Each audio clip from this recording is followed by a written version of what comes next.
this is Royal Youth Mentorship Program. So Joyce and company, take it over from there. You're most welcome.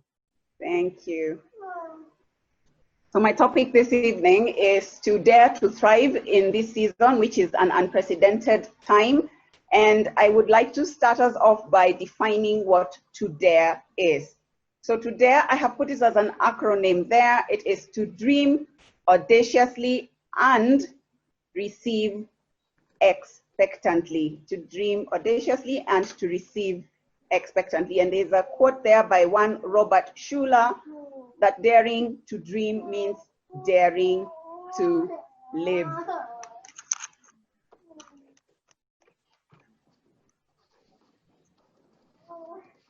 Okay, I have a question because I'm doing a presentation. What do you know about the first three companies there? Salesforce, Google, and Facebook.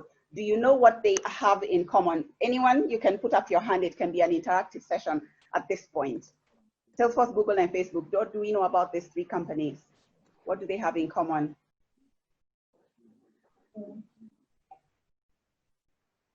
Okay, so did you know that Salesforce, Google, and Facebook were all founded right before major economic meltdowns? And then we have General Motors, General Electric, and Microsoft. What do the three have in common? Did you know that these three companies were actually formed? They were actually founded during recessions, the three companies. So this is not something new. And then the one that just, tops the list, Uber. When the world was on its knees in the year 2008, that is when Uber was formed. So what do these people know that we need to swipe from them? So number one, I will put that as the hashtag lifelong learning. The first thing I dare you to do today is to master your skill sets. And these are some of the skill sets that will become useful post-COVID.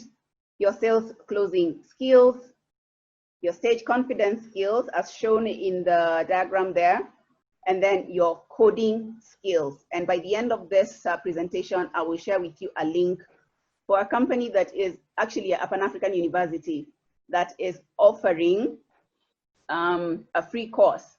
It's a Pan-African university that has that is doing something for all Africans. In other words, you have no excuse this time. You need to up your coding skills, and there is a free course that you need to sign up before the month of August. The other thing that you need to do, some of you people have been saying that you've been writing books. I like hearing those conversations.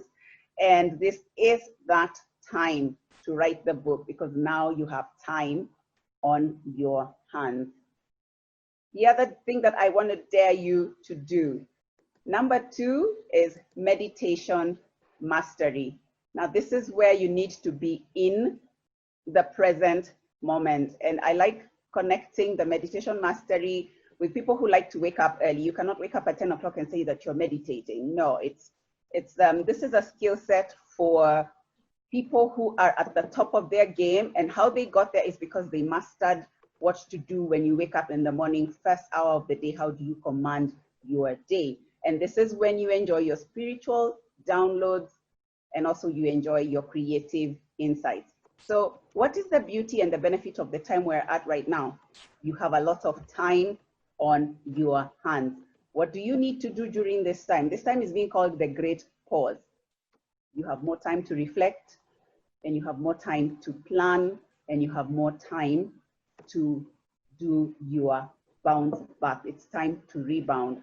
So what do we know about turbulent seasons? As you can see in the diagram there, it's a picture of a jet in turbulence. And I have over 10 years experience in the aviation industry. And what I can tell you is that every time it is winter, every time it is monsoon in India, only the most skilled pilots are able to weather the storm. But how did they get there? They have to have gone through turbulence many times before. They had to have gone into the storms in winter and the monsoons in India to know the weather pattern of the place that they are going to. So what happens during turbulence is that only the most skilled pilots are able to weather that storm without panicking. So if I was to do a comparison with the season that we're in right now. This is a turbulent season that we're in. What is this season for you? Is it the time to complain, or is it the time to sharpen yourself? So that is the dare number 2. Can you use the season like this to sharpen yourself? So that is dare number 2. Dare number 3, and this is really important. Mindset Joyce, mastery. Joyce, Yes. sorry for interrupting. Yeah. I don't know. Are you able to raise your volume? I can see some people chatting me that the sound is a bit too low.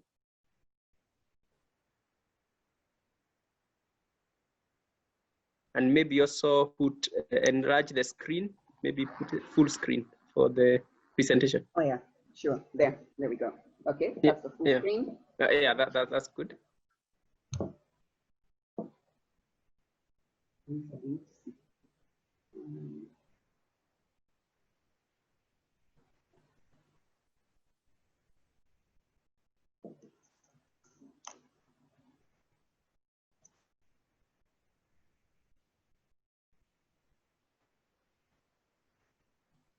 Give me a thumbs up that that's better now. Is that better now? Okay, anybody struggling to hear? Just you can just unmute yourself and say so. I think I can hear. Well, it's still a bit low. There might be something to do. Okay, volume is okay. Somebody is saying it's okay. You can go ahead. Oh goodness. Okay, so I go to. It's okay now. Yeah. Right. Go ahead. So I go to dare number 3, mindset mastery, and this is where I talk about thriving in the mind. Thriving begins in the mind. This is regardless of where we find ourselves. It's regardless of our external circumstances. And I have a success formula there for you. It's called E plus R is equals to O. E is an event such as COVID, because the event is something that is out of our control. But even with COVID being here and we're not able to control COVID, what is it that you desire as an outcome for yourself? Now that is where you're supposed to put your answer. What is your desirable outcome for this season?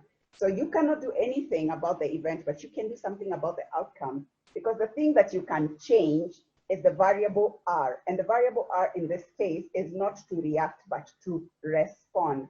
So how do you respond in a season such as COVID? This is what makes the difference between you and the next person.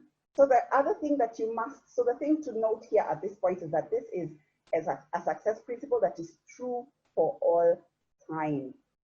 So the other thing about the mindset is that you have to ask yourself the tough questions, and you must come face to face with yourself and answer the question, what is your game plan at this time?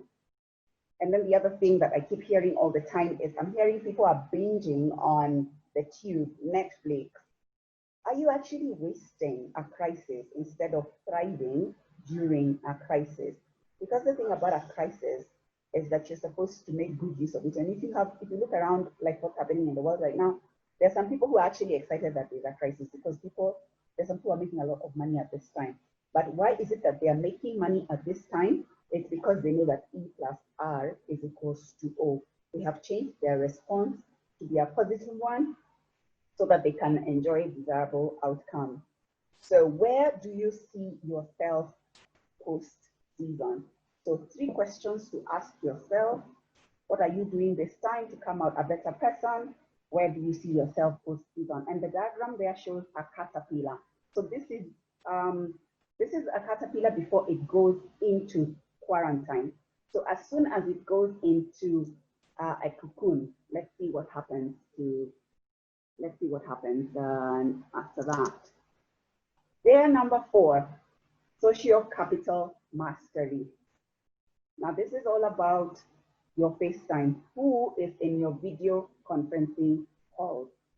Are these people filling your cup, or are they leaving you feeling drained?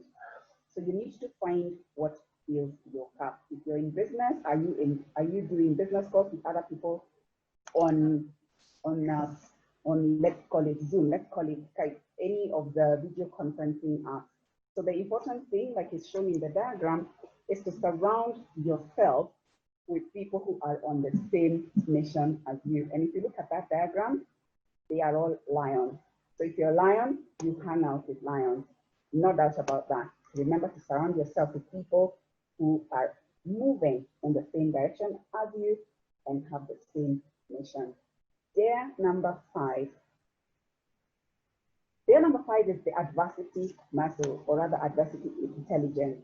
Very few people know about this topic, very few people discuss it, but the difference between one person and the other who make it through a crisis is how quickly you adapt. So the important thing to remember at this time is the faster you accept, the faster you will adapt. And then what do you do after you accept that this is a season of which you can do little about in terms of controlling the events that are happening in the country and in the world right now? The first thing you need to do is to find out other seasons like this. Let's call it, the first time there was a plague, that was 1720, then there was another one in 1820, in 1920, and now we're in 2020. How have people been able to plow through the other plagues such as this one? I think the most recent one we can remember are just the small ones that happened, the avian flu, but those were not global pandemics. The last global pandemic that happened was in 1918 to 1920. So there are books and articles about that, and you can actually read and find out how people dealt with that season. So there are books about resilience, and there's even a book by Dr. Paul Stoltz who talks about adversity intelligence and how you can just plow through a season like this one and come out better than you were before. And it is very important also to believe in your ability to plow through, because that is Success Principle 101. It all starts with you. Most importantly, again, let me say that the Chinese have the same word for danger and the same word for opportunity. So the question is, when you look at COVID, are you seeing the danger or are you seeing the opportunity? So this one's a huge one. Dare number 6, movement mastery. So movement mastery is all about how you're making your moves right now. And I'm talking about your physical movements at this time so that you can maintain a strong brain and a strong mind. How are you able to plow through this season? It is true that when you work out, your body chemistry changes. And when that happens, even your brain chemistry changes. And that is why you find that a lot of people who are fit are also people who are very happy. Why? Because there's something called oxytocin, and that is the good hormone that increases in your body. So the important thing to remember here is that I know we're not allowed to go to the gym right now. We're not allowed to go and meet up in groups. But this is where now virtual fitness comes in and virtual dancing. And I have invited a friend of mine here who's in that space where she's doing a lot of virtual events. And let me tell you, they are simply awesome. You feel like you're already in the same space. So I'll be introducing you to Maggie as we go along.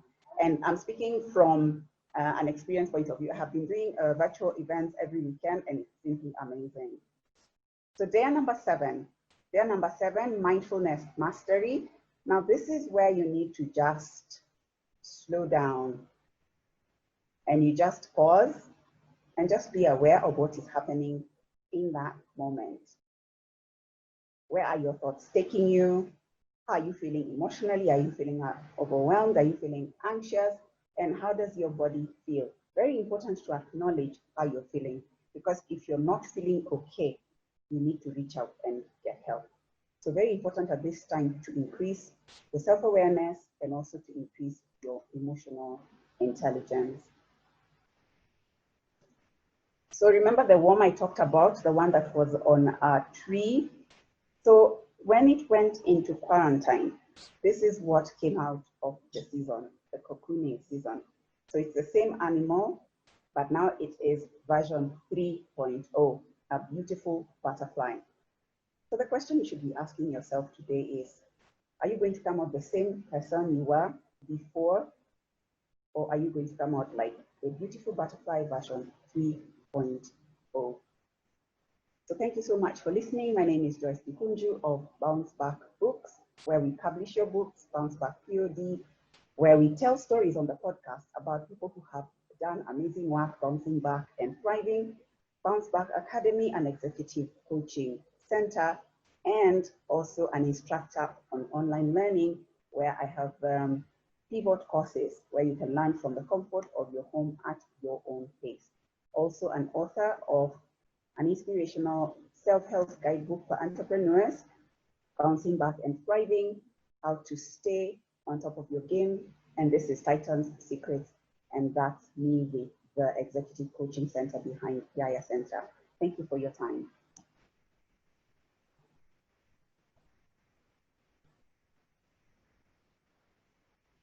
Over to you, Matthew. Yeah, thank you very much. I think Joyce is ready for questions, some of us. Okay, Bane, have you ever wondered if you are making the right decisions, or if your choices reflect who you are and what you want from life? Well, help me find it out.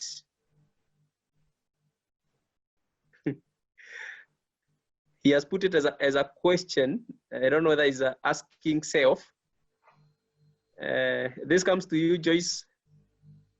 I like that question. Actually, I like some of the questions that are being asked here, you know, and that is why I say mindfulness is about three things, you know. It's about your thinking, it's about your emotions, it's about, you know, and that's why I've asked, I like the question, have you ever wondered if you're making the right decisions, or if your choices reflect who you are and what you want from life? Let me tell you, just from looking at these questions, I can tell you that, Barney, if you do not have a success coach or a life coach right now, that's the person who can help you demystify those questions, because they are good questions, and life is like, I like looking at it like a game of golf. You know where you're starting, you know where you're going, you know what the end game is. So the question then becomes, your life is much more important than just like a round of golf. So good questions. Are you making the right decisions? And do they reflect who you are, where you're going? In other words, your life is supposed to have a mission statement, a vision statement, core values. In other words, just like companies, the way for companies sit down and spend lots and lots and lots of money just figuring out who they are, where are they going, are they making the right decisions? And that is why companies call top leadership for a whole weekend just to thrash through those questions. So much more do you need to do that with your coach, because life is so much more important that you need to be making the right decisions, but more importantly, to make sure that you make the right decisions with somebody to whom you are accountable, and somebody who is as invested, if not more invested, in your life going right than you are. And that's why I always recommend our coaches, because you find sometimes that they are so invested in you, you have no idea, you know. And I speak that from my own point of view, where I have changed courses a number of times. I wasn't always found a CEO of a company. Sometimes I was at the top of my game in corporate life. And then the other thing, I'm retrenched, even if I am the leading salesperson in the whole company. So really, the thing that can make you stay on top in terms of being aware of yourself and that you are on the right path, even when you've been fired, retrenched, just stuff happening in your life, is to make sure that you have a coach who's walking that journey with you, so that they can help you quickly stay on track, and if you fall off the track, quickly help you to bounce back. So I like those questions, but that is the best way I can help you to find out. Make sure you don't walk this journey alone and make mistakes and start wondering, am I on the right path? Yeah. So for someone who's changed courses a number of times, I can tell you the best thing to do, get a coach. Yeah. Thanks a lot, Joyce. I think I want to do to add a question on top of that, and that's about a coach. And what is the difference between, if any, a coach and a mentor? Okay, those are good questions. A coach, first of all, takes you through like a learning session. A mentor does not have to take you through. Let me give an example with my own coach. My own coach is called James Karundu. So when James Karundu takes you on, he first takes you through a coaching session. And then from there, once you are, can I say, back on track, or on the track of just being in the right, like those questions Barney has asked, am I on the right track? Am I making the right decisions? You know, when you're now sure that you're on the same page, now the mentorship is what comes next. So that's the best way I like looking at it. So yes, I did a coaching with him. Is he still my mentor? Oh yes, he is. Because if he sees I am not on track, he tells me, no, Joyce, we agreed this is the direction we're taking and we're sticking to this one this time. Yeah, that's the way I like looking at the difference between a coach and a mentor. Yeah, so the coach takes you through a learning session. The mentor may not, but the mentor will work with you. Thank you very much. Okay, fine. I think we should be closing now. I can't see any more questions. God bless you so much. Have a wonderful night. Thank you.